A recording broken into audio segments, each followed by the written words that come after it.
All you gotta do is dream, babe. Hey, what's up, guys? Welcome to MDZ Music, where we talk about our songwriting process. My name is Eli Mendez. You can follow me on all social media at Eli Mendez1109. What's up? My name is MATTIX. You can follow me on all social media at Came From Dust. Please make sure you like, subscribe, share, and turn on notifications to see brand new shows. In this 3-episode series, we're going to be talking about how we wrote the song Dream. On today's episode, we'll cover our process on how to write a hook and where to find the placement within the beat, and how we wrote this specific hook. One of the things that you're going to want to do is you're going to want to think of a concept, and then you're going to start writing. You're going to start to write down words that describe that concept. Right. And so I think once you do that, it kind of helps you play off of some other words. It doesn't have to make sense yet, but eventually you'll start to form words to describe that concept. Right. Describe the concept behind Dream, which to me that means on your way to see her waiting on the beach, and describe the scene basically.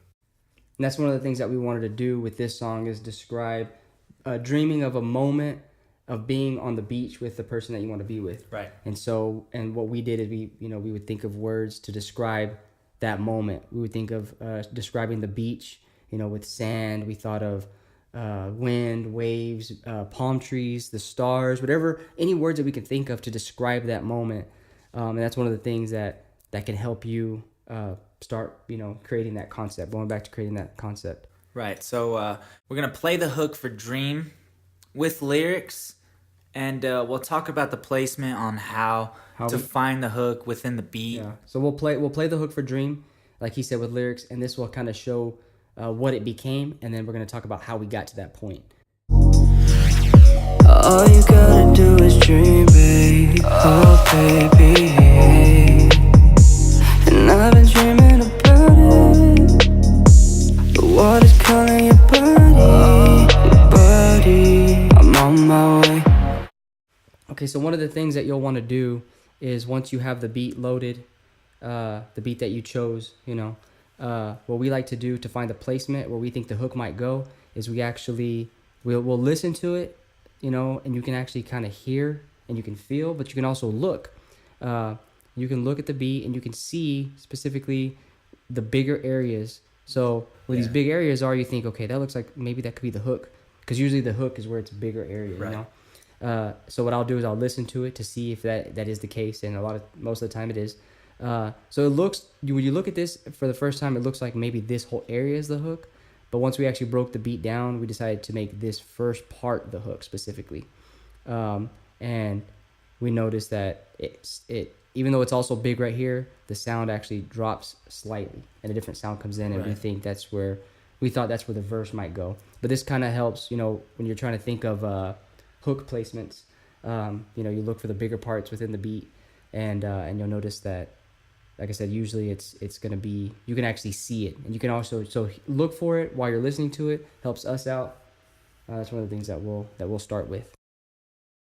So in this phase, we'll do a mumbling session, and we'll try to find the melody, and we'll do that on multiple takes until we find a melody that we think it finds every high point, it finds every snare, every bass drop.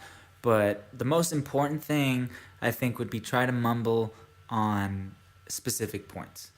Yeah, so what we'll do is we'll do multiple takes.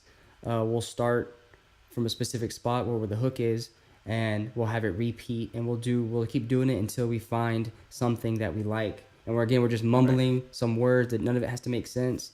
If you've written words down, you can start looking at those words at this time.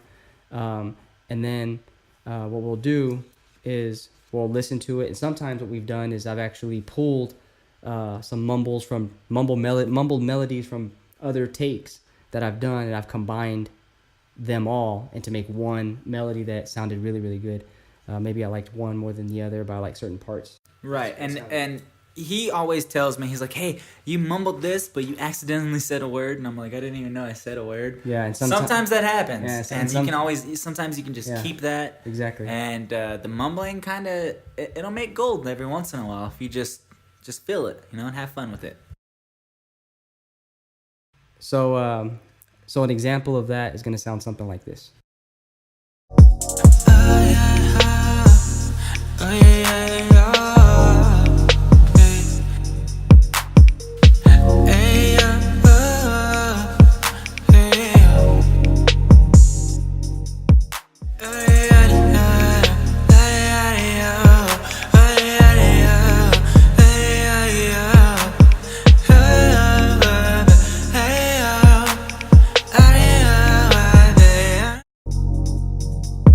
Oh, oh, I've been walking, da da da da da da. I've been walking in circles, and I've been thinking about it.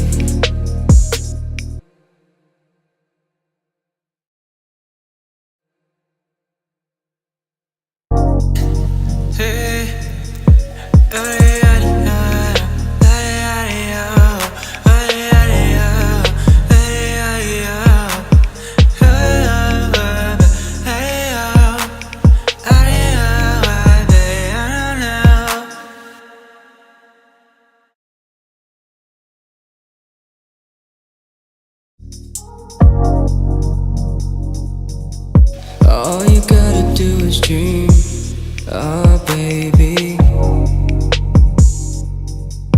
All you gotta do is, oh baby, yeah. So, while you're mumbling and trying to find the sound that you're looking for, the hook, try to look at some of the words that you've written down. A lot of times that seems to help. And then try to start rhyming words. So look at the words you've written down, start mumbling those words into the melody. Right. And like I said, none of it has to make sense yet, but try to fit in a rhyme, every now and then. And once you've found your melody, what you're gonna want to do is you want to try to put some sentences into the melody and bring it together. Exactly. You'll want to do that, and try to still form that concept, bring that concept to life at this point. Right. That usually helps out once you start to bring that, that right. concept. So like once you find the melody, you might find a couple of good melodies. It's just a matter of picking your favorite one. And if you're like me, you might have your brother or like your best friend or something. They'll tell you most of the time which one they like most. So instead of going over your own opinion, maybe take an outside opinion. And then that's how you know that melody is nice. And that's how you know that's the melody you want to stick with.